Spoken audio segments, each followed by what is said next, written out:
I never believed a single act of kindness could save a life, let alone my own. But the truth is, if I had opened the diner that morning, I wouldn't be here telling you this story.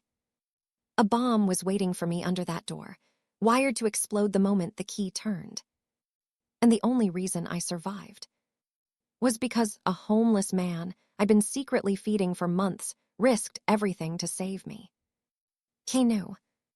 He heard the plan. And he warned me with just one sentence. "Girl, don't be the one to open the diner tomorrow." Back then, I had no idea that I was caught in the middle of a drug ring, a murder plot, and a chain of events that would change my life forever. This is my story. I woke up 5 minutes before my alarm again. It had been happening every single morning for the last year and a half. Somehow my body had trained itself to snap awake at 5:30 a.m., like an internal guard refusing to let me oversleep, not even once. I stood up slowly from the couch, careful not to let the old springs squeak, and tiptoed toward the window. Outside it was still pitch black, except for the dull yellow glow of a street lamp reflecting off the snow-covered yard. Behind the thin wall separating my couch from my mother's room, I listened quietly. Her breathing was slow, calm, steady. Good. That meant the night had passed without a seizure. After her second stroke, every peaceful night felt like a tiny miracle. I washed my face with ice-cold water. The hot water in our building had been shut off again. They promised it would come back by evening, but promises in this neighborhood didn't mean very much. I got dressed quickly.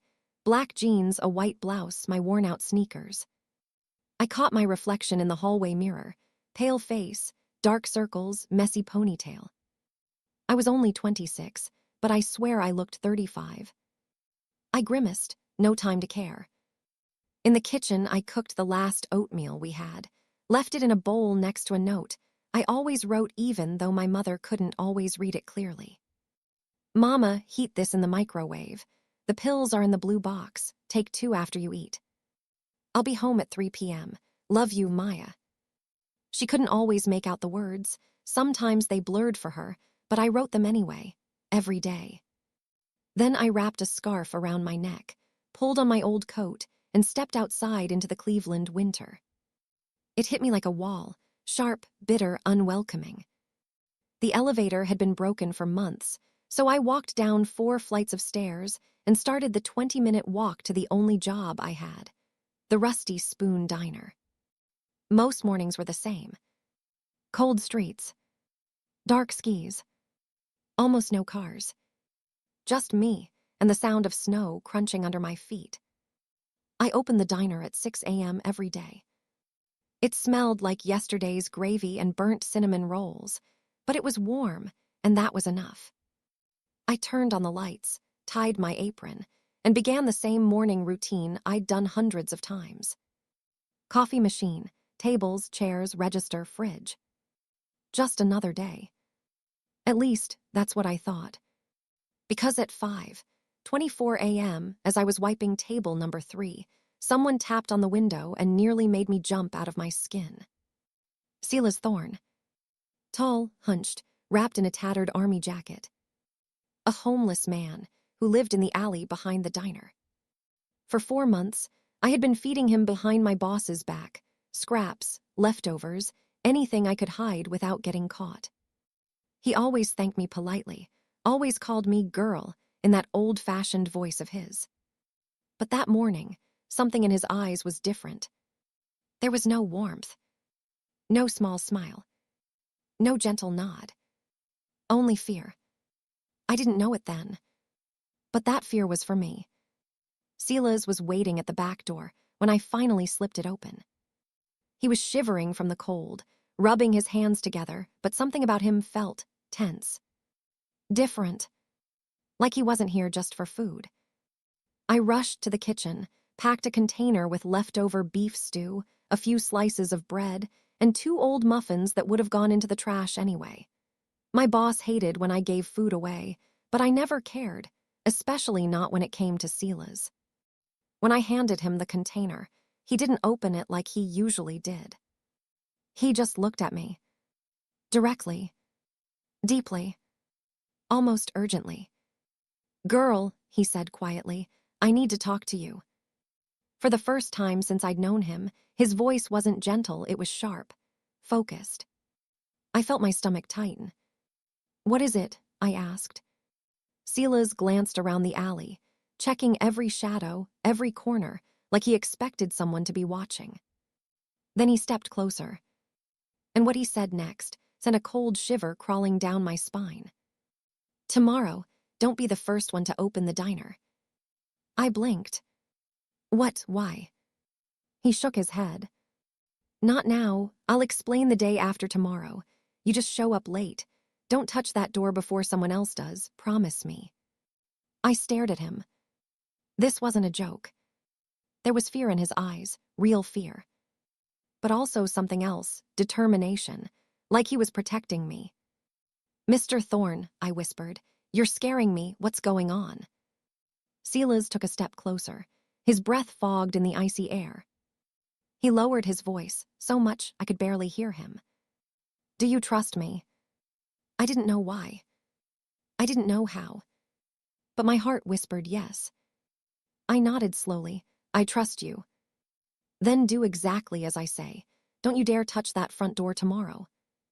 And then he turned and walked away into the dark, disappearing between the dumpsters and the brick walls.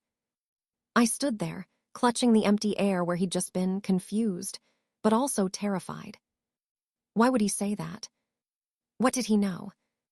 And why did my gut suddenly feel like the ground beneath my feet had opened? The next morning, when my alarm went off at 5:30, I sat on the couch with my coat in my hands for a solid minute. Go to work on time and ignore Silas. Or stay, trust him and be late. My job mattered. My mother depended on me. My paycheck was already late, and being late myself could mean deductions, or worse. But something in Silas's voice yesterday, something told me he wasn't just saying things. Something was wrong. At 5:32 a.m., I put my coat back down. I reset my alarm for 7:00. I told myself I'd make up an excuse. I told myself it was irresponsible. I told myself it was stupid. And yet, I couldn't shake his warning. By the time I actually left the apartment, I felt sick with anxiety. As I turned onto the diner street, I froze. Police cars. Ambulance. A fire truck. Yellow tape everywhere. Crowds gathered. Whispers spread through the air like fog. My heart dropped. Something had happened. Something bad. I pushed through the people, breath catching in my throat, until I found a familiar face. Mr. Henderson, one of our regulars. "Mr. Henderson, what happened?" I gasped. He turned and stared at me like he had just seen a ghost. "Maya, my God, you're alive." "Alive? What do you mean alive?" I whispered. He pointed at the diner door. There was a bomb under the threshold. The police disarmed it 15 minutes ago. They said whoever opened that door would have died instantly. My legs went numb. A bomb. Right under the door I opened every single morning. It should have been me. If I hadn't stayed late. If I hadn't listened. I would have been dead. Silas saved me. Silas knew. He warned me. And if not for him, I wouldn't be standing here. As I stood there trembling, a police officer approached me with a notepad in hand. "Ma'am, are you Maya Hawthorne?" I nodded. My voice wouldn't come out. "You're the one who usually opens the diner at 6 in the morning, correct?" "Yes." He exhaled sharply, looking at me with a mix of disbelief and relief. "You're extremely lucky. If you'd been here on time today, you wouldn't be standing where you are right now." Lucky? No. This wasn't luck. It was Silas. The officer guided me aside for questioning, but I could hardly hear his words. My mind kept replaying one sentence. "Girl, don't be the one to open the diner tomorrow." How did he know? When the officer finally left, another man approached, a tall detective with a mustache and a worn expression. He flashed his badge. "Detective Holloway, Major Crimes Division. Can we talk?" I nodded weakly. We sat on the curb. The winter cold seeped through my jeans, but I barely felt it. "Maya," he said, "an anonymous call came at 5:30 a.m. A man reported a device hidden under the diner's door. He described it in detail, how it was wired, where it was placed, the trigger mechanism. That call saved your life." My heart pounded. "Silas." It had to be him. The detective continued. "We suspect the owner, Garrett Vance, is involved in drug trafficking. We found evidence in the basement, sealed blue bags. Did you ever see anything down there?" I hesitated, but I had to tell the truth. "Yes," I whispered. "A few days ago, I found blue bags behind the pallets." "And did anyone see you come out of the basement?" I swallowed hard. "Vance." Detective Holloway scribbled something and nodded grimly. "That explains it." "Explains what?" I whispered. "Maya, the bomb wasn't random. You were the target." My breath caught. "He knew you'd seen too much. He knew you could talk. Eliminating you with an accident would solve his problem." My blood ran cold. I was supposed to die. It wasn't bad luck. It wasn't coincidence. It was a plan. And Silas somehow stopped it. When the questioning ended, I did the only thing I could think of. I ran. I didn't care that the snow soaked my shoes or that my lungs burned from the frozen air. I ran to the abandoned warehouse, straight to the basement where Silas lived. But when I got there, he was gone. His mattress, his blanket, his few belongings, all gone. Like he'd vanished from the world. The man who saved my life was nowhere. Days passed.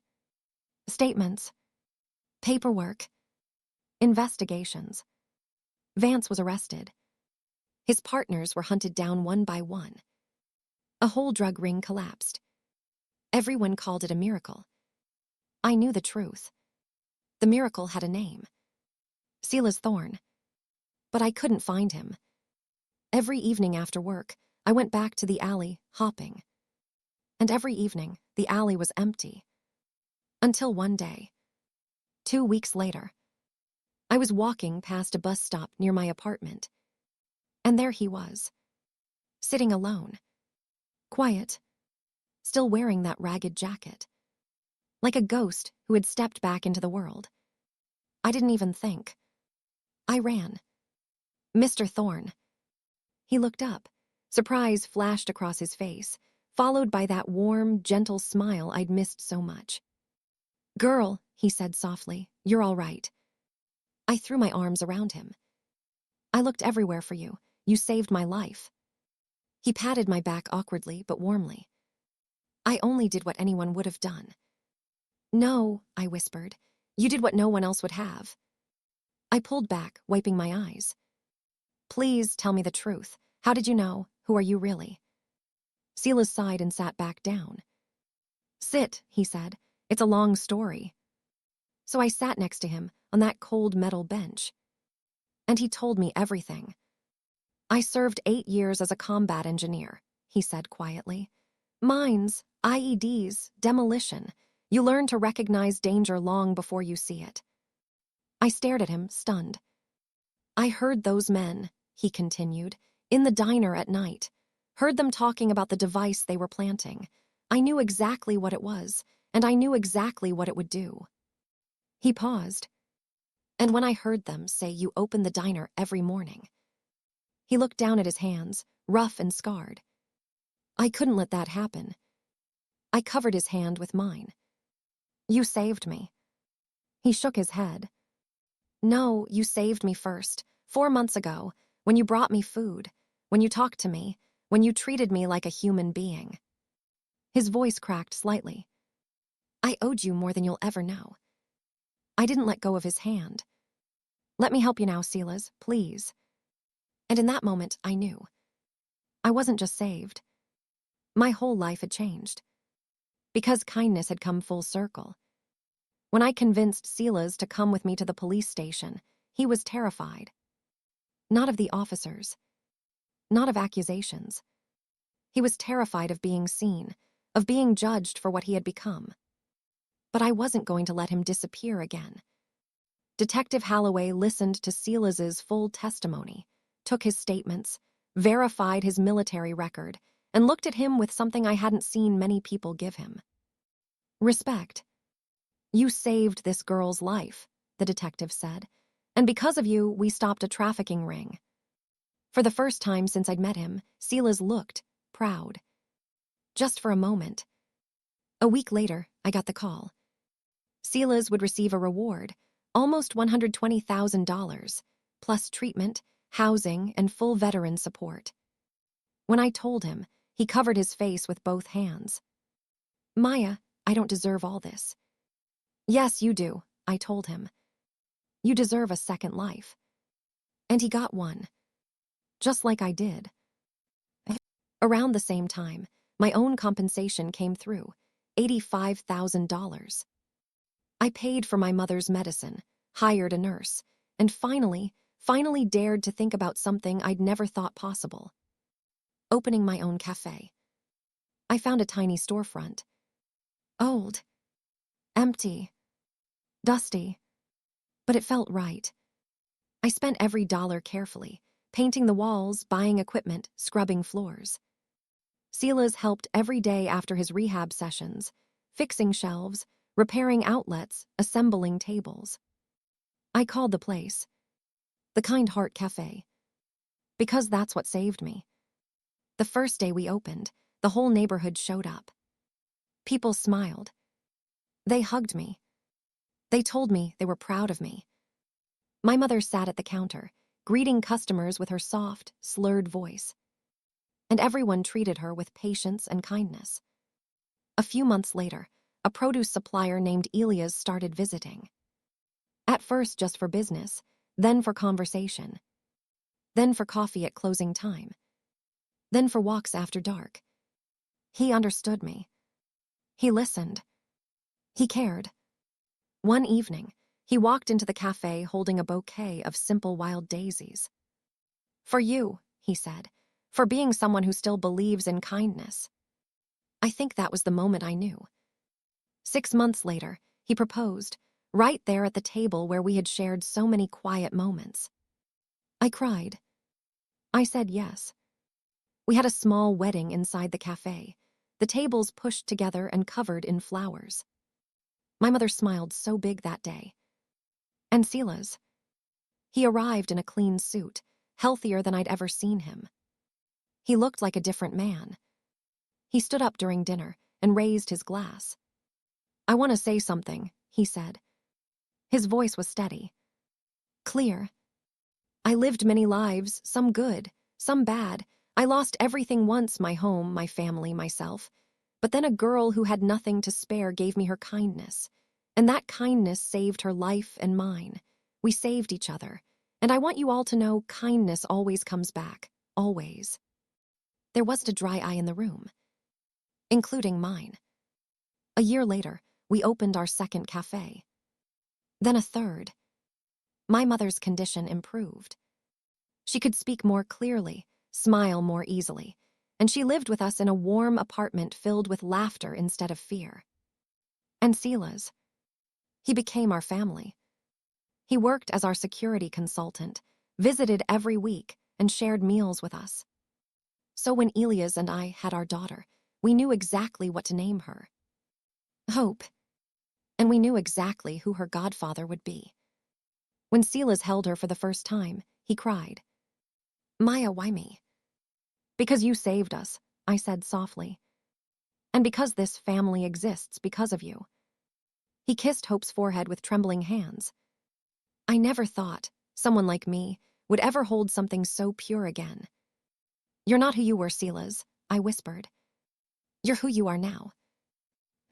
I sometimes sit in the cafe after closing time, with the lights low and the snow falling outside, and I think about my life.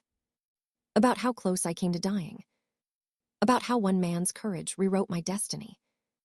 about how kindness, simple, quiet kindness, started everything. My mother alive. My husband beside me. My daughter sleeping in her crib. My business growing. My friend, my guardian angel, with a second chance at life. All because of one moment. One warning. One act of courage. If you take one thing from my story, let it be this. Kindness, once given, will always return. Sometimes when you need it the most. Sometimes when you least expect it. But it always, always finds its way home. Thank you for listening to my story. If it touched your heart, subscribe to my channel. Tell me where you're watching from. And remember, be kind. It might save someone's life. Or your own.